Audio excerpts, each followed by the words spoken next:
आज मैं आपको एक काफ़ी बेहतरीन इंडियन हॉरर मूवी एक्सप्लेन करूँगा।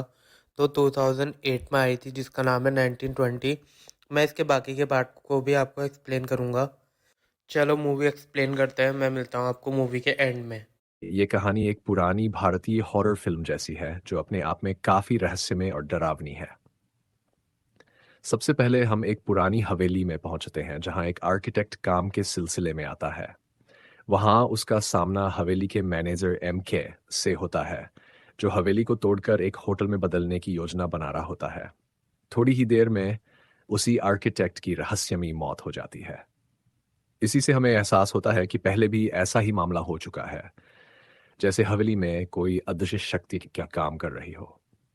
इसके बाद कहानी में प्रवेश करते हैं अर्जुन सिंह, जो हनुमान जी का सच्चा भक्त है। अर्जुन का दिल लीसा पर आ जाता है, लेकिन लीसा का परिवार इसकी खारिजी कर देता है, क्योंकि लीसा का पिता अंग्रेज थे और वह ईसाई धर्म मानती है, जबकि अर्जुन एक भारतीय राजघराने से है। एक दिन अर्जुन ने ठान लिया कि वह मुंबई जाकर लीसा से शादी करेगा। जब वह मुंबई निकलता है तो उसके परिवार वाले उस पर हमला कर देते हैं और लीसा को जलाने की कोशिश भी करते हैं, पर अर्जुन उस हमले को रोक रोक लेता है। इस झटके से अर्जुन का मन बदल जाता है और वह असल में नास्तिक हो जाता है, लेकिन अंत में वह लीसा से शादी कर लेता है। अब कहानी वर्तमान में आ जाती है। अर्जुन और लीसा उसी पुरानी हवेली के सामने खड़े हैं और अर्जुन को हवेली को तोड़कर होटल बनाने का बड़ा प्रोजेक्ट मिलता है। कुछ दिनों बाद लीसा को हवेली में अजीब अजीब अनुभव होने लगते हैं। उसे ऐसा महसूस होता है कि कोई उसे देख रहा है। वह अर्जुन को बताती है, लेकिन अर्जुन इसे गंभीरता से नहीं लेता। इसी बीच हवेली के अंदर एक ऐसा कमरा दिखाया जाता है जो कई सालों से बंद पड़ा है। अर्जुन उस दरवाजे को तोड़ना चाहता है, लेकिन उससे एक दिन पहले लीसा ने उस कमरे में कुछ महसूस किया था। जब वह अंदर जाती है तो उसे एक पुरानी तस्वीर और एक टाइपराइटर दिखाई देता है, जैसे कि हवेली अपने अतीत का कोई राज छुपाए हुई हो। फिर हमें हवेली के केयरटेकर बलवंत सिंह से मिलवाया जाता है।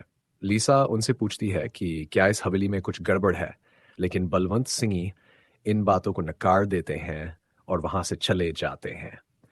हालांकि रात में बलवंत सिन्हा और मैनेजर के की बातचीत से पता चलता है कि हवेली खुद नहीं चाहती कि उसे तोड़ा जाए, यानी जो भी इस हवेली को तोड़ने आता है उसकी मौत हो जाती है।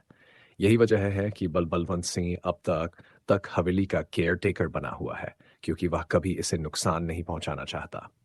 इसके बाद सुबह में पता चलता है कि अर्जुन दिल्ली जा रहा है और लीसा हवेली में अकेली रह जाती है। इसी दौरान हवेली में अजीब घटनाएं होने लगती हैं और लीसा की हालत भी बिगड़ने लगती है।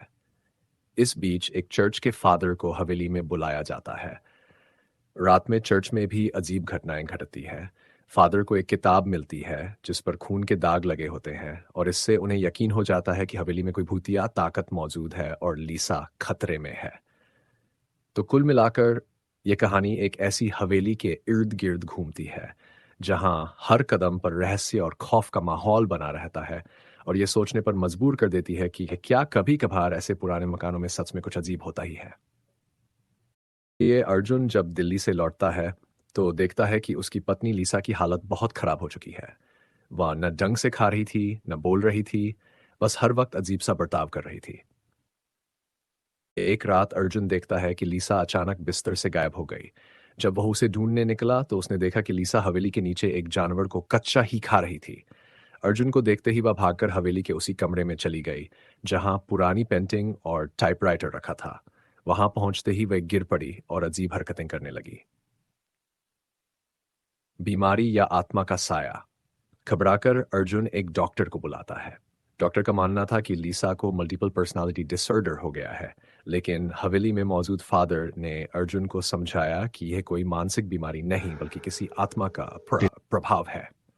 फादर ने लीसा के माथे पर क्रॉस रखा, और अचानक वह तपने लगी। ये देखकर डॉक्टर घबरा गया और वहां से भाग गया। अब अर्जुन को यकीन हो गया कि लीसा पर किसी आत्मा का कब्जा है। और फिर भूत का रहस्य खुलता है। अर्जुन हवेली के मैनेजर से सच्चाई पूछता है। डर के मारे उसे राधा बाई का पता देता है, जो कभी इस हवेली की मालकिन हुआ करती थी। अर्जुन नावानगर जाकर राधा बाई से मिलता है। पहले तो राधा बाई कुछ भी बताने से इनकार कर देती है ना, लेकिन फिर अर्जुन के जिद करने पर वह हवेली का खौफनाक इतिहास बताती है। पुरानी कहानी और मोहन का बदला। ये घटना ब्रिटिश शासनकाल की थी। तब हवेली के मालिक स्वतंत्रता संग्राम में शामिल थे। उनकी बेटी गायत्री इसी हवेली में रहती थी। एक दिन उसे एक घायल स्वतंत्रता सेनानी मोहन मिला। गायत्री ने उसकी सेवा की, लेकिन बाद में पता चला कि मोहन असल में अंग्रेजों का जासूस था। जब यह सच सामने आया तो गायत्री के पिता ने उसे फांसी पर लटका दिया। मरने से पहले मोहन ने कसम खाई थी कि वह गायत्री और इस हवेली से बदला लेगा।